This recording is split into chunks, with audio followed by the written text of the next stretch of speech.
motivated. I'm so elated. I'm with the fam. We all related, yeah. Life is good. Hey everybody, we're here in beautiful sunny Florida on our way down to Plant City, Florida to go invade Fred's garage today. We may even be able to make a purchase or two. So we'll see how this goes. I gotta deal with this buffoon all day. Wish me luck. Dinosaur world. I want to go. All right, we're here at Fred's. Let's go see what he's up to. A few weeks prior to meeting Fred, we chatted on the phone a few times, talking about the car we were planning on looking at, and got a little bit into his life. Oh. I thought I heard someone. Oh, snuck up on me. How you doing? Fred truly had some fantastic stories to tell. At the age of 18, he enlisted in the Air Force and aided in the Apollo 8 through 12 missions as a flight engineer on an EC-135. These planes were responsible for the communications between the astronauts and the ground. After Fred retired from the Air Force, he returned home in 1970 and joined the Tampa Fire Department, and he later retired in 2003. So, Fred, are you ready to have your garage invaded? Absolutely. I've been looking forward to this for 2 weeks. Although Fred had been into cars since he was 14, after retiring from the fire department, he got into restoring race cars. This is my garage. I had another one on the other end of the property, and we moved down here and I built this one, and I didn't think I'd ever fill it up. It's full.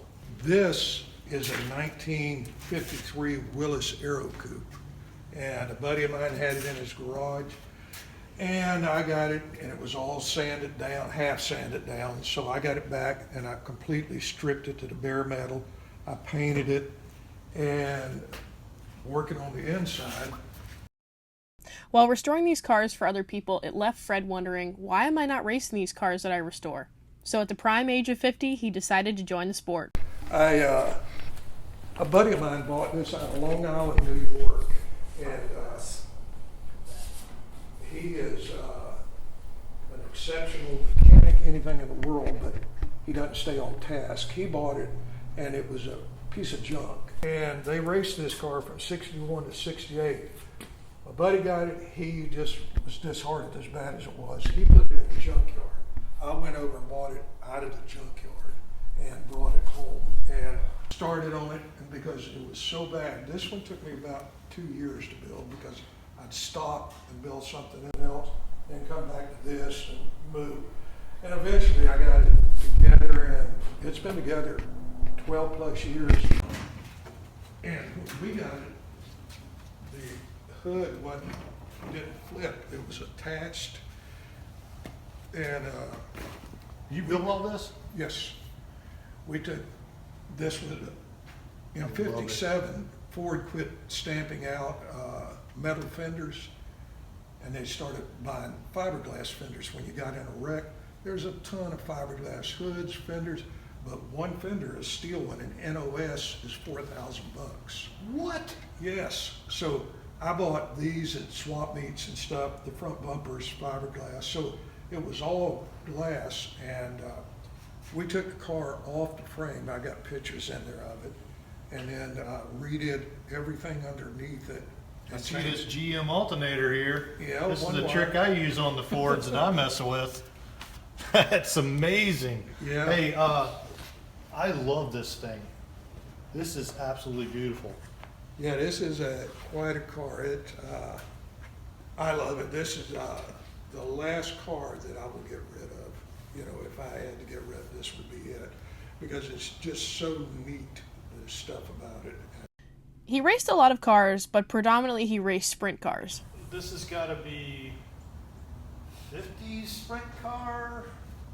47. So 1947, okay. And this reminds me of like the older cars that they used to actually race in Indy too. Exactly. And yes. So were they universal and be able to do both? Because this Yes. thing looks so long. Did they make a shorter wheelbase in this car? Well, explain that to you. This thing, I used to race against a guy that owned this car, and I put headlights on it, tail lights, and I drive it on the street. So we have 9 inches added to this car. Right. That's why it looks so long to me. Right. I can see it because the ones I've seen before are a little shorter than this. Right. Yeah. Is this just make it more stable for you to drive it on the road, or you just want it longer? No, I had to do it to get its transmission in. Because I only got a drive shaft about that long. Okay. Gotcha. And a normal sprint car is either 93-inch wheelbase or a 97-inch wheelbase. Okay. And it had places for 2 more carburetors. So I put the 5.2s This is 5.2s. on a 6-cylinder. I have never seen 5.2s before.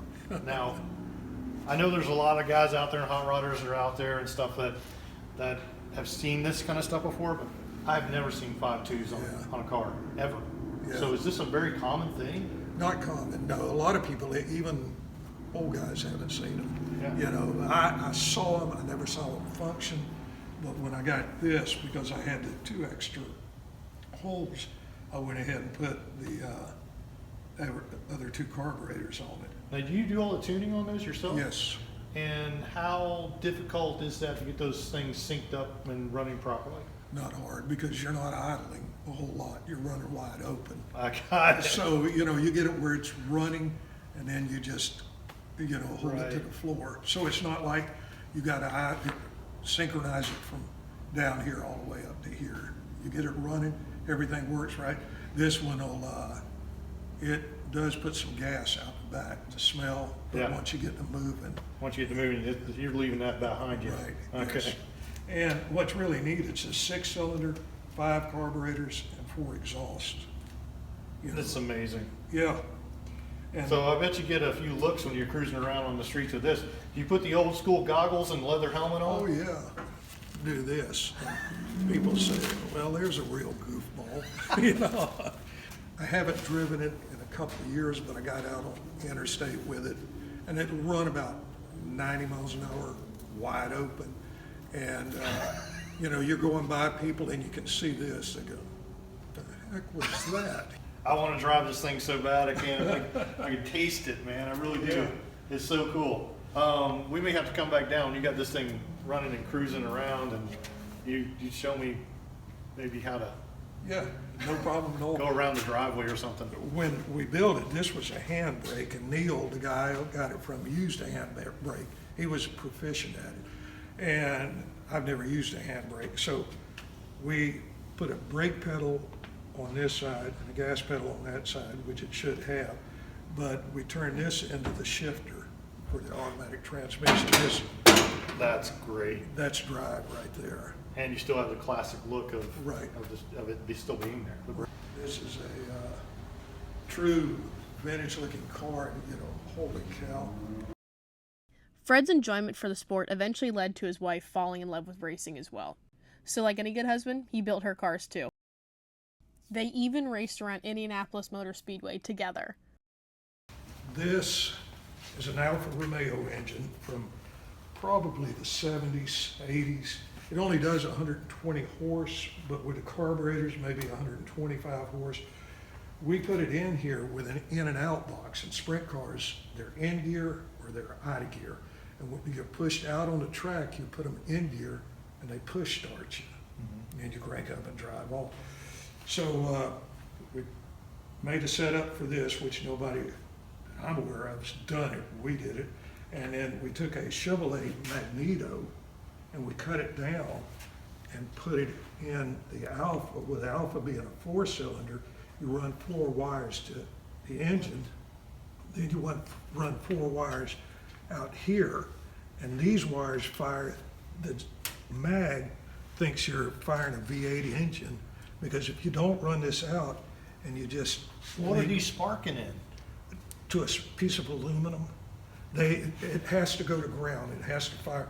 So it's going not up- making anything hot? Nothing, no, it just fires out here, and then it fires in the engine. This is my Thunderbird. Normally it's out of here, I keep it in there.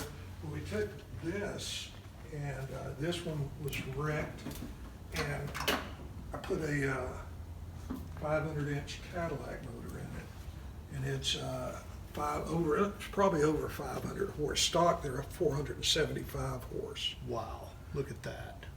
One of the cool things about Fred's garage is that all of his cars were truly unique. Every part, piece, combination, and design was incredible.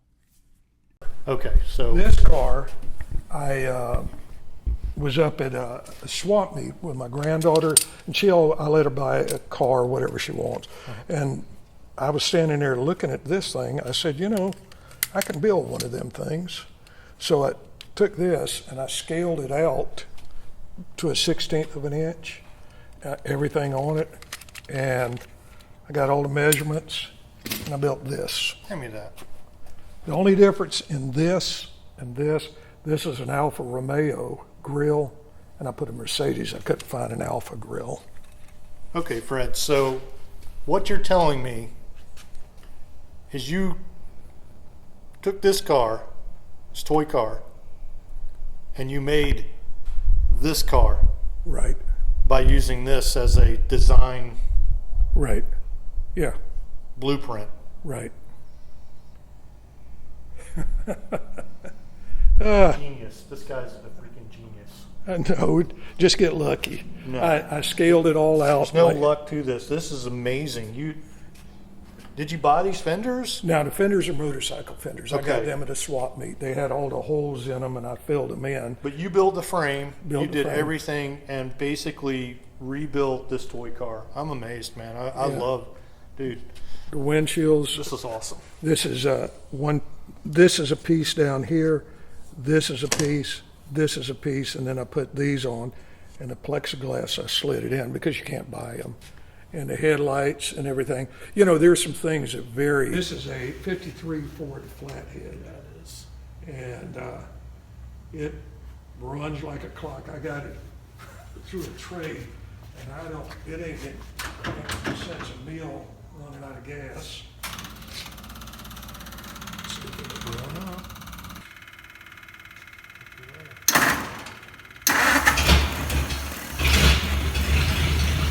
You believe that? I mean, this thing always amazes me.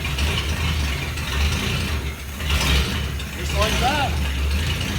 I didn't get this thing warm or nothing. I didn't expect to crank it, and just It neat. loves you Yes, because it you does. love it. It's Frankenstein. I created it. What do you think? How much fun are you having? No, you have a really awesome garage. It's Yeah, this rear end is out of the 57 Thunderbird. It's a Chevrolet 6-cylinder engine. This one we put a power glide in, and it's got, this will be kind of neat. You'll probably never in your life see another one. But this is called a quarter-elliptical springs. And what you do is take a spring and cut it in half, and you mount it halfway. You turn it upside down, and it works off of this one spring. So I can jack this wheel up, and all the other wheels stay on the ground. You know, it's not like it's hooked together, but it's not like a spring picking the whole car up. So, how much have you run this car? Never. I've never, as far as driving it, I've never drove it, because when I built it, I got in it. I didn't have a roll cage on it, and I could get in and out. Well, I had to get somebody that's certified in welding to weld that up, to race in HRA and do this and do that. So I had it, carried it over to him. He welded it on, brought it back. I got it all done. I got down in it. I can't get out. I haven't got the arm strength to pull myself out anymore. And it's difficult to get out of because your legs go up over the rear ends here. So I had originally built this engine for my Model A, and it just fell apart. It was too wide. I didn't want to do it. I wound up letting it sit. Then I put it in a 27T Roadster. And a young man came over and he said, I want to buy the Roadster. He said, but I don't want that engine. I mean, this is the epitome for an old guy, you know, but he didn't want it. He wanted a Chevrolet engine, so I pulled the motor out of this and pulled the motor out of the Roadster, and I put the Hemi in it. Everything on the motors, this is used. The motor was rebuilt. Carburetors are new on it. The linkage is new. And I never put the valve cover. I never bought the aftermarket valve covers because I like this style valve cover, but the other one makes the motor look bigger. Coming on back, I put a Chevrolet mag in it, and it works perfect, but you gotta buy this adapter, and this clamp here holds it down. We built the headers here, and this is a sprint car steering box.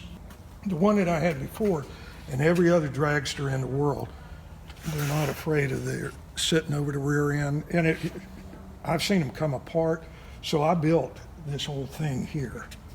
And the way I built this piece, and then I started adding pieces on it. I'd take a piece of cardboard and tap it out, then I'd weld this piece in, then I welded that piece in when it was sitting in the car. I'm gonna be honest with you, I haven't sat in many dragsters in my life. Is there a good way to get in? Any way you can get in it. The best way, is take the steering wheel off. That falls down there. Somebody will be there to help you. You can step on the seats. Holy cow, look at that perfect fit. Heart like a wheel. The Dragster. See that big engine up there? How'd you like to have that going? The wind going through your face about 180, 190 miles an hour. The fuel pump. Okay, now you put that to Straight up. There you go. Now you press that button. Make sure that it's in park. That's park. Okay.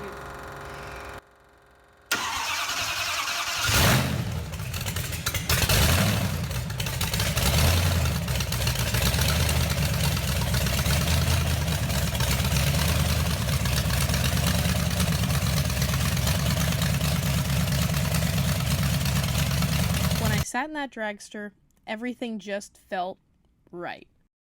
One of the things I admire most about Fred is the fact that he doesn't try to reinvent the wheel. He just makes the wheel better. After a great meal and some good conversation, we decided to take the dragster home with us.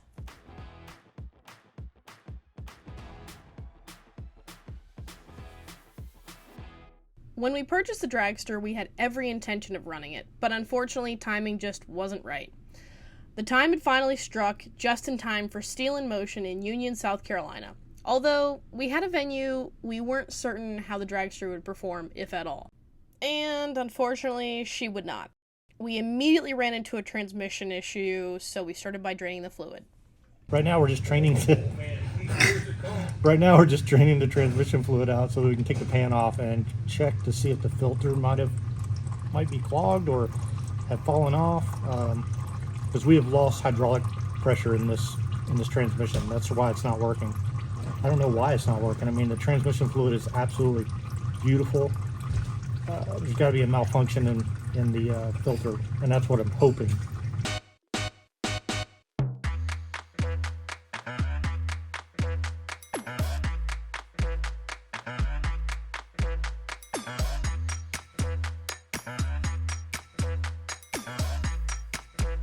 I don't know. What's the block? Is that some kind of extension? Yeah, I've never seen anything like that. It looks like somebody made that. For sure. That doesn't work. Well, but if it's leaking, see, it can't pick up the fluid like it's supposed to. It's like this extensions it because it's got that deep pan on it. Right. This must extend. It's definitely homemade. No, I don't think it's No, it's home. a kit. Is You it? might buy it. Yeah. And extension to put more fluid in there. My question is, would Keep it cooler. would it work without that? I mean, I don't see No, why. you'd have to have a lot of fluid in it. The fluid has to be way up. So we gave the filter a really good cleaning and put it all back together in hopes that this might solve our issue. To lick a puddle of transmission. Oh, it's great. We're still using it.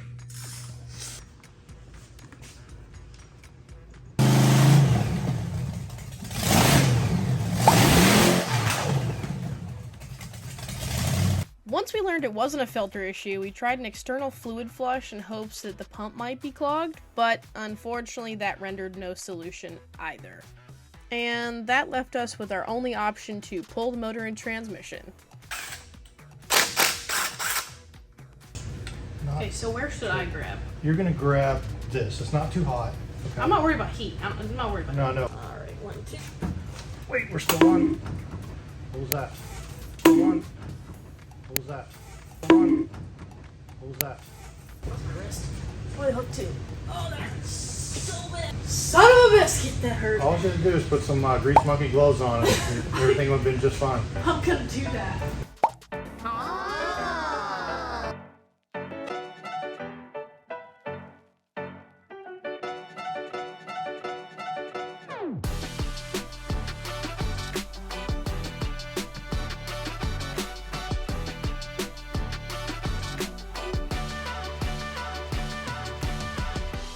Upon further inspection, we figured out the torque converter in the trans wasn't completely engaging the hydraulic pump in the trans because of the spacing issue. So we ordered a spacer kit from Summit to give the torque converter the appropriate distance. We also decided to use another transmission we already had in hopes of eliminating any other possible issues. Alright, so what I've been doing, actually me and the whole crew have been doing, is getting this transmission ready to go into the Dragster, which is conveniently called the Wrencher now. Psych, we ended up changing the name right before we left. And we have rigged this shift linkage here. Basically, as you can see here, we had to make this piece because we couldn't take the other one out. So we changed everything off the other transmission. We know this transmission's good. Summit Racing got our kit, our spacer kit, in today. We're going to put this in the car. Hopefully we get all the gears, because we are down to the wire on this, and we've got to get this car loaded up in the trailer, get all our stuff loaded up in the trailer, and get ready to go.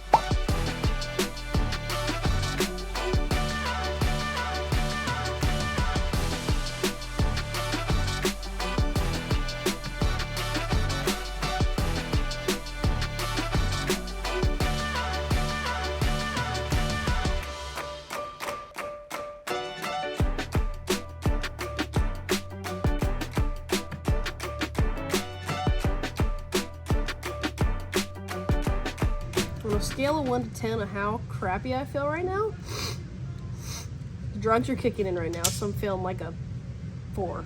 I had a sinus infection that I let get bad to the point of where it moved to my eyeballs and my ears. Sorry, but But this is what you're doing.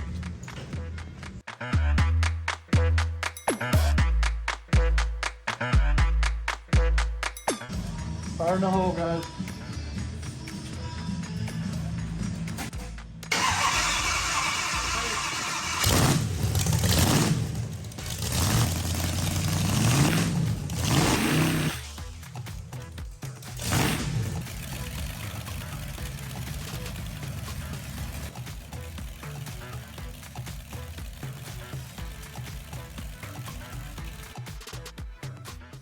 Once we finally got it to move under its own power, it was crunch time to get this thing wrapped and ready to go.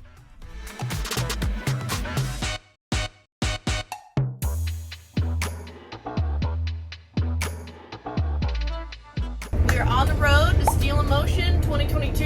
We have the Dragster behind us with the golf cart. Ready to go. You ready? Got my big Aaron hair going on. We got the peanut gallery behind us. I'm excited to see people's reactions when they see it. Nostalgia, front engine dragster, blown 331 Hemi, and it's called the Steel Dragon. Stand up and shout! Okay, on that note, we'll see you at Steel in Motion.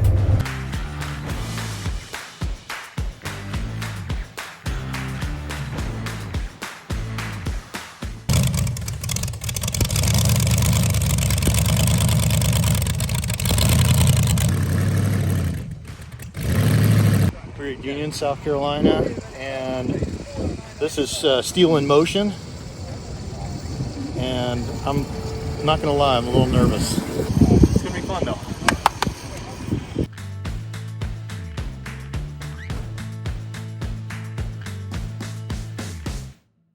Final touches. Where'd that suit come from? From our wonderful friend AJ Frank, who came in super clutch, last minute, with these badass suits. I'm proud to wear an AJ Frank race suit.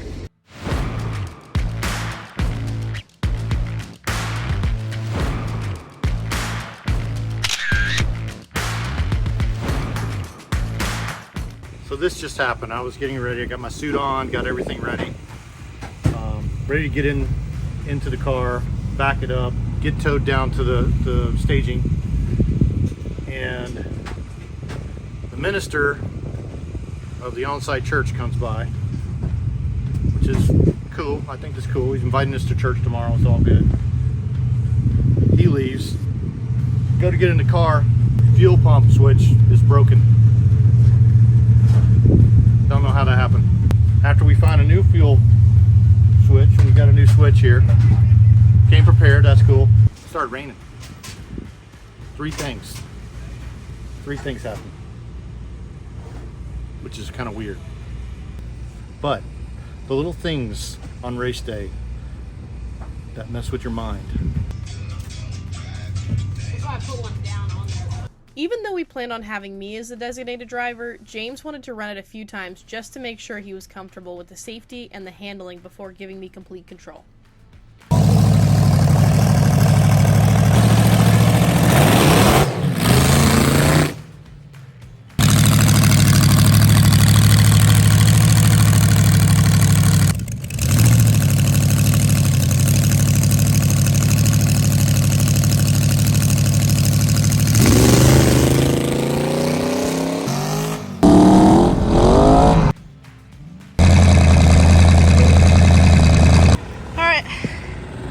First time slip.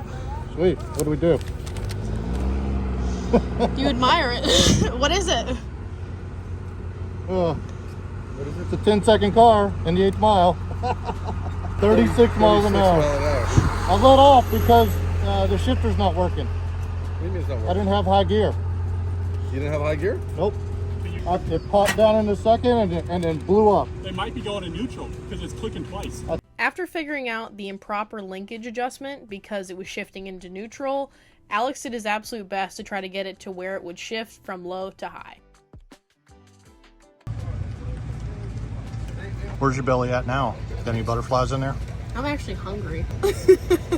No, I'm not nervous at all. The thing is I'm not trying to compete. I'm not doing anything like that, so I'm not trying to go for speed. I'm trying to be safe, trying to feel it out. I mean, I've literally never driven this thing. Nobody has. And just feel it out, make sure it's going down straight, and just get used to it. I mean, the thing is we can do as much running of this as we want to. I want to feel it. I want it to be safe and enjoyable. I just want to have fun. Having James go is, I mean, I'm gonna feel bad if anything bad happens, but in reality I'm happy that he's gonna be doing it because I know that he's not gonna put me in harm's way regardless of what happens. And if he feels good about it and he tells me like, oh, you should do this, you should do that, I'm gonna listen to that, and I have no reason to be worried or nervous or anything. I'm excited. I'm excited to watch it go down the track. I'm excited to see him go down the track because, I mean, if anything happens, like him swerving around or anything, we can all, you know, laugh about it later, but we'll feel it out and it'll be good.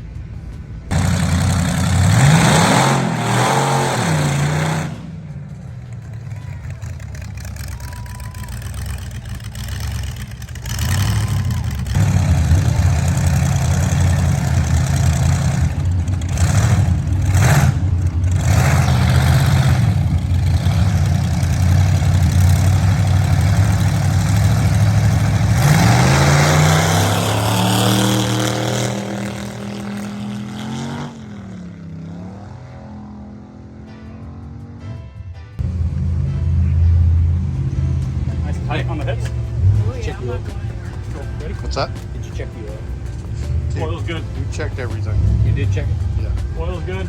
We have a little too much transmission fluid, but it's purging itself.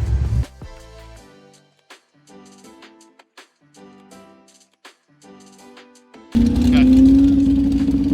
Hey, give me this.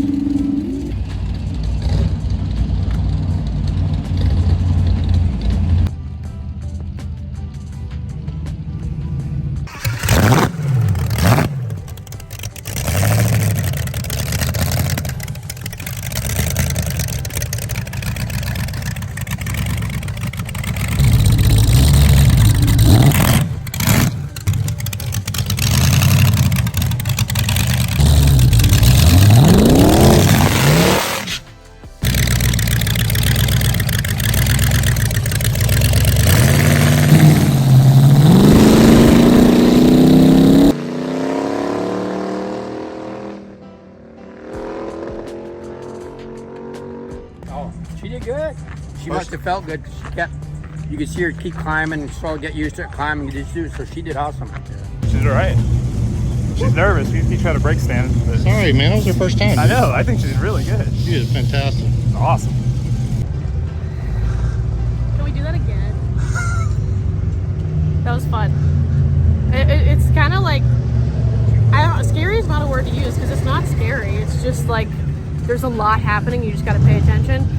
But I was just listening to the motor. It does ride really, really straight, which I was really worried it wasn't going to. So turning it was the pain for sure. But let's do it again. It wasn't as daunting as I expected it to be.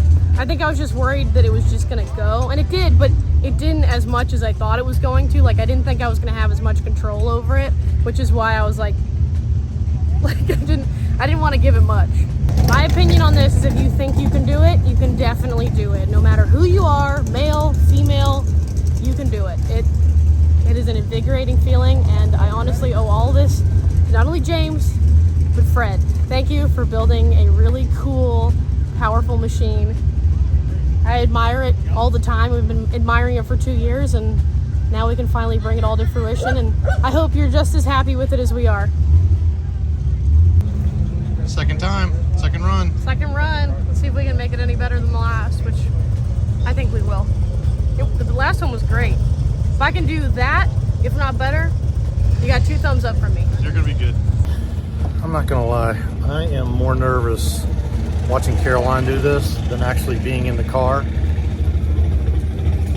and having control of that thing. It is more nerve-wracking putting one of your loved ones in one of these things and watching them go down the dragster than it is actually doing it yourself.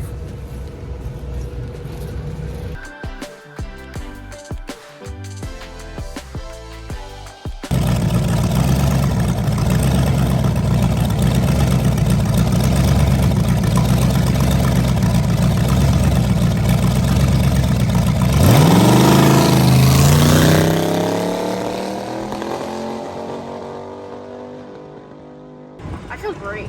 I literally, I got to the end of it, and when I got out of it, I literally just like screaming my head off. I was so happy about how great that run was. Did your arm come out the window like this?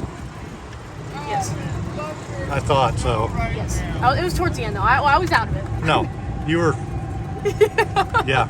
The power. And then the thing went straight left because you had one hand on the freaking steering wheel. Yeah, I was all over it. I was like, you know what? Screw it. I'm down here. I'll be fine. I didn't care. The only people who were watching me are the firefighters. Ooh, what's that puddle? That's water. Ooh. Oh, Ooh, she's a little warm.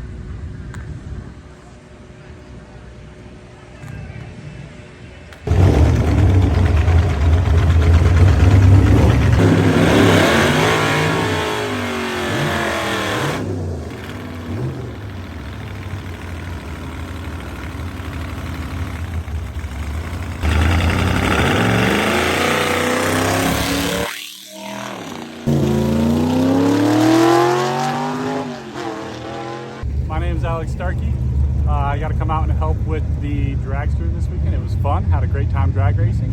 Been drag racing for years with my family. Caroline definitely went a little harder than James, a little faster. Definitely have a lot more to go and a little bit more work to do. Overall, pretty good. we're doing race car stuff with our race car friends.